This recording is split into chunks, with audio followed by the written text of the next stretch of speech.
کفار مسلط ہم پہ ہوئے، اسلام سے جب ہم دور ہوئے، اب دین رہا جب ہم میں نہیں، دنیا میں تو ہم کمزور ہوئے۔ تقریباً 2 مہینے کو ہے کہ ہمارے ملک پاکستان کے اندر لاک ڈاؤن ہے، اور اس کی وجہ ایک جسمانی بیماری ہے۔ سبب یہ ہے کہ انسان جسمانی بیماری سے حفاظت کے لیے اپنے گھروں میں محصور ہو کر رہ گیا ہے، سارے کام کاج بند کر دیے ہیں۔ تو یاد رکھیں، بیماریوں کی 2 قسمیں ہیں، ایک جسمانی بیماریاں اور ایک روحانی بیماریاں۔ جسمانی بیماری کی تکلیف اس وقت تک ہے جب تک ہم زندہ ہیں، ہمارے جسم میں جان ہے۔ جب موت آ جائے گی، ہم اس جہان سے آخرت کی طرف داخل ہو جائیں گے، تو جسمانی بیماریوں کی تکلیف ختم ہو جائے گی۔ لیکن اگر کوئی اپنی بیمار روح لے کر آئے گا، روحانی بیماری میں مبتلا ہوگا، اور روحانی بیماری کے ساتھ قبر میں آئے گا، تو قبر کے اندر جتنی بڑی بیماری لے کر آئے گا، اتنے ہی بڑے عذاب کے اندر مبتلا ہوگا۔ جسمانی بیماریوں کا تعلق اس زندگی کے ساتھ ہے۔ جب تک ہماری سانسیں چل رہی ہیں، ہم زندہ ہیں، ہمیں جسمانی تکلیف ہوگی، جسمانی بیماری ہمیں تکلیف دے گی۔ لیکن جو روحانی بیماریاں ہیں، جن کی روحیں بیمار ہیں، جب روحیں بیمار لے کر ہم قبر میں جائیں گے، جتنی بڑی بیماری ہوگی اتنا ہی بڑا پھر ہمیں عذاب بھگتنا پڑے گا۔ اگر کوئی بندہ کفر اور شرک کی بیماری میں مبتلا ہے اور اسی حال میں وہ قبر میں جاتا ہے، تو اسی بیماری کے حساب سے ہمیشہ کے لیے عذاب کے اندر مبتلا رہے گا۔ اگر کوئی حسد، کینہ، بغض، دنیا کی حد سے زیادہ بڑھی ہوئی محبت، یہ بیماریاں لے کر آتا ہے، تو اس حساب سے پھر ہمیشہ کے لیے وہ عذاب میں مبتلا رہے گا۔ ہم جسمانی بیماری کے لیے تو بڑی کوشش کرتے ہیں، طریقے اختیار کرتے ہیں، دعائیاں کھاتے ہیں، حفظان صحت کے اصولوں پر عمل کرتے ہیں، اور یہ لاک ڈاؤن اسی کی ایک حالت ہے کہ ہم اپنے جسمانی صحت کا کتنا خیال رکھتے ہیں۔ ہم نے جسمانی صحت کے لیے اپنے آپ کو گھروں میں بند کر دیا، لیکن پوچھنا یہ چاہتا ہوں کہ کیا ہمیں اپنی روحانی صحت کا بھی خیال ہے یا نہیں ہے؟ جسمانی صحت جس کا تعلق صرف اس زندگی کے ساتھ ہے، اگلی سانس آئے گی یا نہیں آئے گی ہمیں خبر نہیں ہے۔ مجھے اگر تکلیف ہے، ہو سکتا ہے یہ 1 گھنٹے کی تکلیف ہو۔ اگر جسمانی بیماری ہے، ہو سکتا ہے کل تک میں ختم ہو جاؤں، مجھے موت آ جائے، یہ جسمانی بیماری ختم ہو جائے گی۔ لیکن وہ بیماری جس کا تعلق ہمارے روحوں کے ساتھ ہے، جس کی تکلیف ختم ہونے والی نہیں ہے، ہمیشہ کے لیے جس کا ہم نے عذاب بھگتنا ہے، کیا اس کی طرف بھی کبھی ہم نے دھیان دیا ہے؟ کیا اس کے لیے بھی اپنے اوپر لاک ڈاؤن کیا ہے؟ ہم نے جسمانی بیماری کے لیے تو لاک ڈاؤن، اور ہم نے یہاں تک کر دیا کہ جسمانی بیماری کے لیے روحانی صحت کو بھی قربان کر دیا۔ ہم نے مسجدوں میں آنا بند کر دیا، ہم نے لوگوں کے ساتھ میل جول کم کر دیا۔ اگر کہیں دینی مدارس تھے جو ہماری روحوں کو تقویت دینے والے ہیں، ہماری روحانی صحت کے محافظ ہیں، ہم نے ان کو بند کر دیا اپنی جسمانی صحت کے لیے۔ تو جس کی تکلیف صرف اس دنیا میں ہونی تھی، اس کے لیے تو ہمیں بڑا خیال ہے، لیکن پوچھنا یہ چاہتا ہوں، کیا ہمیں اپنی روحانی صحت کا بھی کوئی خیال ہے یا نہیں ہے؟ تو یہ جو مہینہ اللہ تعالیٰ نے ہمیں عطا فرمایا ہے، یہ روحانی شفا کا پیغام لے کر آ رہا ہے۔ یہ مہینہ جن کی صحت بیمار ہے ان کے لیے شفا کا پیغام ہے، اور جن کی صحت تندرست ہے ان کے لیے اللہ رب العزت کے قرب کے اعلیٰ درجوں کا پیغام لے کر آ رہا ہے۔ یہ مہینہ اللہ تعالیٰ نے جو عطا فرمایا ہے، یہ ہمارے روحانی تقاضوں کو پورا کرنے والا ہے۔ آج ہمیں اپنے ظاہر کی صفائی کا بڑا خیال ہے، آج ہمیں اپنے جسمانی صفائی ستھرائی کا خیال ہے، لیکن کتنا اچھا ہوتا کہ کاش ہمیں اپنے باطن کی پاکیزگی کا بھی خیال ہوتا۔ آج جب بندہ کوئی گناہ کرتا ہے تو یہ گناہ اس کے باطن پر داغ چھوڑ دیتا ہے، نشان چھوڑ دیتا ہے، اس کے باطن کو پلید کر دیتا ہے، ناپاک کر دیتا ہے۔ ہم باہر سے تو بڑی صاف ستھرے رہتے ہیں، اپنے آپ کو بڑا صاف ستھرا رکھتے ہیں، اور اس بیماریوں کا ہمیں بڑا خیال ہے کہ ہمارا جسم صاف ستھرا رہے، لیکن کیا ہمیں اس صفائی کا بھی خیال ہے جو ہمارے باطن کو پلید کر دیتی ہے، ناپاک کر دیتی ہے، ہمارے اندر غلاظت بھر دیتی ہے؟ پیارے بھائیو، علامہ محدث جوزی علیہ رحمہ وہ ایک روایت نقل فرماتے ہیں، وہ کہتے ہیں کہ جب کوئی کپڑا گندا ہو جائے، اس پہ غلاظت لگی ہو، تو اسے صابن سے دھونے کی ضرورت ہے، نہ کہ اس پر خوشبوئیں لگانے کی۔ اگر ایک کپڑا گندا ہو گیا ہے، اس پہ غلاظت لگی ہے، اور اس پر ہم خوشبو لگا دیں گے تو کیا غلاظت دور ہو جائے گی؟ اسی طرح جب ہمارے اندر گناہوں کی غلاظت موجود ہے، ہم عبادت کرتے رہیں، وظائف پڑھتے رہیں، یہ خوشبوئیں تو ہم کہہ سکتے ہیں، لیکن اسے روحانی پاکیزگی نہیں کہہ سکتے جب تک اندر کا کتا نہیں نکالیں گے، اندر کی غلاظت دور نہیں کریں گے۔ جب تک ہمارے اندر غلاظت موجود ہے، وہ ایسے ہی ہے جیسے ایک غلاظت کے ڈھیر پر کوئی صاف کپڑا ڈال دے اور اس پر خوشبوئیں لگا دے، دیکھنے والے کو تو خوشبو نظر آئے گی، لیکن اندر غلاظت موجود ہے۔ جب تک ہمارے اندر گناہوں کی کیفیت ہے، ہمارے خیالات گندے ہیں، ہماری سوچیں گندی ہے، اس وقت تک اگر ہم وظائف بھی کرتے رہیں، عبادت بھی کرتے رہیں، وہ ایسے ہی ہے جیسے غلاظت کے اوپر ہم نے خوشبو لگا دی ہے۔ حقیقی خوشی ہمیں نصیب نہیں ہوگی، حقیقی اطمینان ہمیں اس وقت ملے گا، ایمان کی تقویت ہمیں اس وقت حاصل ہوگی جب ہم اندر کی پاکی کا خیال رکھیں گے، جب ہم اپنے روحانی صحت کا خیال رکھیں گے۔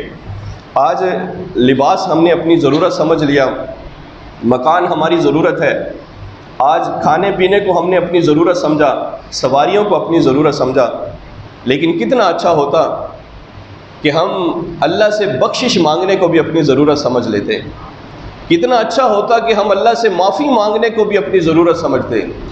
یہ عشرہ مغفرت کا ہے، یہ اللہ تعالیٰ نے بخشش کا عشرہ عطا فرمایا ہے، اس میں اللہ سے معافیوں کا سوال کرے، اللہ سے بخشش مانگے۔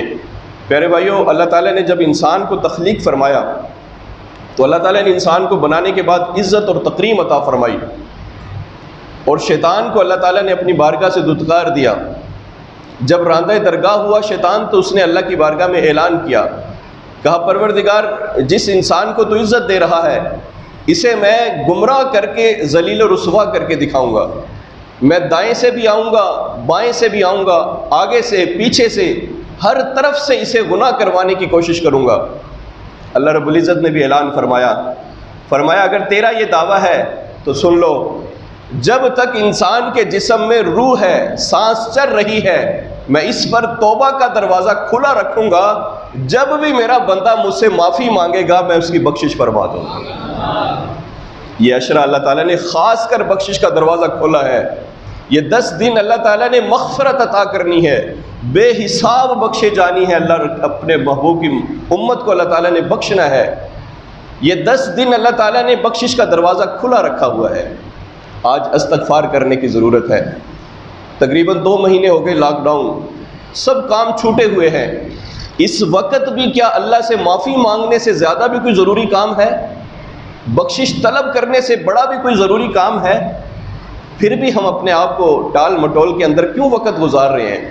اللہ سے معافی، یاد رکھیں اللہ بخشش اسے عطا فرمائے گا جو اللہ سے بخشش مانگے گا۔ جو زندگی بھر بخشش مانگے گا نہیں، اللہ اسے بخشش عطا نہیں فرمائے گا۔ یہ عشرہ ہم سے تقاضا کرتا ہے کہ ہم سارے کام چھوڑ کر اپنے پروردگار عالم کی بارگاہ میں بخشش کا سوال کریں، اور یاد رکھیں بخشش وہی مانگے گا، استغفار وہی کرے گا، اپنے باطن کی صحت کا خیال وہی رکھے گا جس کا آخرت پر ایمان ہوگا، جو سمجھے گا کہ میری آخرت کی بھی زندگی ہے۔ جسمانی صحت کا خیال تو وہ رکھتا ہے جو سمجھے کہ میری یہی سانسیں ہیں، موت آئے گی، مر کے مٹی ہو جانا ہے، ختم ہو جانا ہے، آگے کوئی حساب کتاب نہیں ہے۔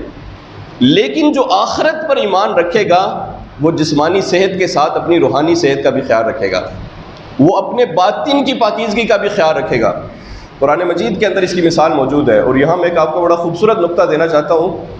جو بندے قرآن مجید کا ترجمہ پڑھتے ہیں، تفسیر پڑھتے ہیں، وہ جب قرآن مجید کا مطالعہ کریں گے تو انہیں ایک حلاوت نصیب ہوگی۔ بڑا خوبصورت نقطہ ہے۔ بعض مفسرین نے لکھا ہے کہ قرآن مجید کا جو آغاز ہوتا ہے، اور آغاز میں اللہ تعالیٰ جو مضمون بیان کرتے ہیں، وہی مضمون سورت کے اختتام پر بیان کیا جاتا ہے۔ قرآن مجید کی سورت کے آغاز میں اللہ تعالیٰ جو مضمون بیان کیا جا رہا ہوتا ہے، وہی مضمون اس کا کوئی نہ کوئی تعلق سورت کے اختتام پر بھی، سورت کے آغاز کے ساتھ اس کا تعلق ہوتا ہے۔ جو آغاز میں جو مضمون بیان کیا جا رہا ہے، اگرچہ الفاظ مختلف ہے، مضمون کی نوعیت مختلف ہے، لیکن آخر سورت کے اندر بھی وہی مضمون دوبارہ بیان کیا جائے گا۔ مثال کے طور پر سورہ بقرہ لے لیں، اللہ رب العزت نے ارشاد فرمایا کہ یہ کتاب لا ریب ہے اور متقین کے لیے ہدایت ہے۔ اور متقین کون ہیں؟ الذین یؤمنون بالغیب، جو غیب پر ایمان لاتے ہیں، وبالآخرۃ هم یوقنون، اور آخرت پر یقین رکھتے ہیں۔ یہاں آخرت کی بات کی جا رہی ہے کہ ایمان والے وہ ہیں جو آخرت پر ایمان لاتے ہیں، غیب پر ایمان لاتے ہیں، بن دیکھے جہان کو ماننے والے ہیں، جو آخرت پر یقین رکھتے ہیں۔ اور سورت کے اختتام پر اگر ہم نظر دوڑائیں، فرمایا واعف عنا واغفر لنا وارحمنا انت مولانا۔ اللہ رب العزت ایک دعا سکھا رہے ہیں، اللہ تعالیٰ بتا رہے ہیں کہ مانگنا ہے تو ایسے دعا مانگو، یا اللہ مجھے معاف فرما دے، میری بخشش فرما دے، ہمارے حالوں کے اوپر رحم فرما۔ اب اس الفاظوں کا ابتدا کے ساتھ کیا تعلق ہے؟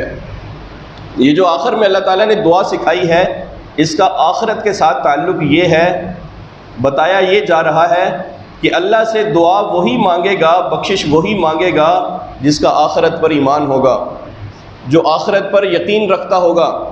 جس کا آخرت پر یقین نہیں ہوگا وہ استغفار نہیں کرے گا، اللہ سے بخشش طلب نہیں کرے گا، اللہ سے معافی وہی مانگے گا جس کا آخرت پر ایمان ہوگا۔ تو پیارے بھائیوں، ہم ایمان والے ہیں، ہمارا آخرت پر بھی ایمان ہے، اور ہمارا یہ یقین کامل ہے کہ اس جہان کے بعد بھی ایک جہان ہے، اور وہاں کی صحت جو ہے وہ اس صحت سے بھی زیادہ ضروری ہے۔ یہ صحت کا تو ہم اتنا خیال رکھتے ہیں، لیکن کیا ہمیں اگلی جہان کی صحت کا بھی خیال ہے یا نہیں ہے؟ کہ جس صحت کی بنیاد پر ہم نے قبر کے عذاب سے بچنا ہے، جس صحت کی بنیاد پہ ہم نے حشر میں اللہ رب العزت کے پیارے محبوب کی سچے امتیوں میں شامل ہونا ہے، کیا ہمیں اس صحت کا بھی خیال ہے یا نہیں ہے؟ یہ اشرا ہم سے تقاضا کرتا ہے کہ ہم مومن ہیں، آخرت پر ایمان رکھنے والے ہیں، تو اللہ تعالیٰ سے ہم کثرت کے ساتھ استغفار کریں، معافیاں مانگیں۔ اور یہ ایک قسم سے اللہ کی بارگاہ میں عاجزی کا اقرار ہے جو بندہ اپنے پروردگار کی بارگاہ میں پیش کرتا ہے۔ اور جب بندہ عاجزی پیش کرتا ہے تو میرا رب پھر کرم فرماتے ہوئے اس کی بخشش اور مغفرت عطا فرما دیتا ہے۔ اس عشرے کے اندر معافیوں کے دروازے میرے پروردگار نے کھول رکھے ہیں، آ جائیے اللہ سے بخشش طلب کر لیں۔ سنن ابن ماجہ شریف کی روایت ہے، پیارے محبوب علیہ الصلوۃ والسلام نے ارشاد فرمایا جو بندہ کثرت سے استغفار کرتا ہے، اللہ تعالیٰ اسے غم سے نجات دیتا ہے، اور اسے وہاں سے رزق دیا جاتا ہے جہاں سے اسے گمان بھی نہیں ہوتا۔ استغفار کرنے کا اخروی فائدہ تو ہے، لیکن اس کے ساتھ دنیاوی فائدہ بھی ہے۔ جو بندہ چاہتا ہے کہ دنیا بھی عزت کے ساتھ ہو اور آخرت میں بھی سعادت مندی نصیب ہو، اسے چاہیے کہ کثرت کے ساتھ استغفار کرے۔ فرمایا جس کے نامہ اعمال میں کثرت سے استغفار ہے، اللہ رب العزت اسے غموں سے نجات بھی دے گا، اور غموں کے نجات کے ساتھ اسے وہاں سے رزق دیا جائے گا جہاں سے اسے گمان بھی نہیں ہوگا۔ اور سنن ابن ماجہ کی ایک اور روایت کے اندر پیارے محبوب علیہ السلام نے ارشاد فرمایا جس کے نامہ اعمال سے کثرت سے استغفار ملے گا، اس شخص کے لیے خوشخبری ہے، مبارک ہو اس شخص کے لیے کہ جس کے نامہ اعمال میں کثرت کے ساتھ استغفار ہے۔ اور ایک اور بڑی ایمان افروز روایت ہے، امام طبرانی نے نقل فرمایا ہے المعجم الکبیر کے اندر، پیارے محبوب علیہ الصلوۃ والسلام نے ارشاد فرمایا کہ جو بندہ دن میں ایک مرتبہ بھی اگر میری ساری امت کے لیے دعا کرتا ہے، مومن کے لیے بخشش کی دعا مانگتا ہے، تو اللہ تعالیٰ دعا مانگنے والے کے نامہ اعمال میں مومنین کی تعداد کے مطابق نیکیاں عطا فرما دیتا ہے۔ جو بندہ ایک بار آقا علیہ الصلوۃ والسلام کی امت کے لیے بخشش کی دعا کرتا ہے، ہم نے کرنا کیا ہے؟ صرف اتنی دعا کرنی ہے، اللہم اغفر لی وللمؤمنین وللمؤمنات، یا اللہ مجھے بھی بخش دے، مومن مردوں کو اور مومن عورتوں کو بخشش عطا فرما۔ صرف اتنا کہنے کی دیر ہے، ہمارے نامہ اعمال میں تمام مومنین کی تعداد کے برابر نیکیاں درج کر دی جائے گی۔ کتنا آسان طریقہ ہے نیکیاں اکٹھا کرنے کا۔ تو پیارے بھائیو، یہ مہینہ جو ہے یہ ہمارے باطن کی صحت کو پورا کرنے کے لیے آیا ہے، ہمیں روحانی شفا عطا فرمانے آیا ہے۔ اور یہ آخری عشرہ جو ہے، یہ خاص کر اللہ تعالیٰ نے، یہ جو درمیانی عشرہ ہے، اس میں اللہ تعالیٰ نے بخشش کے دروازے کھولے ہیں۔ آئیے اللہ تعالیٰ کی بارگاہ میں بخشش کا سوال کریں، تاکہ ہمیں اللہ تعالیٰ باطنی جو پلیدیاں ہمارے اندر ہے، اسے اللہ تعالیٰ پاکیزگی عطا فرمائے۔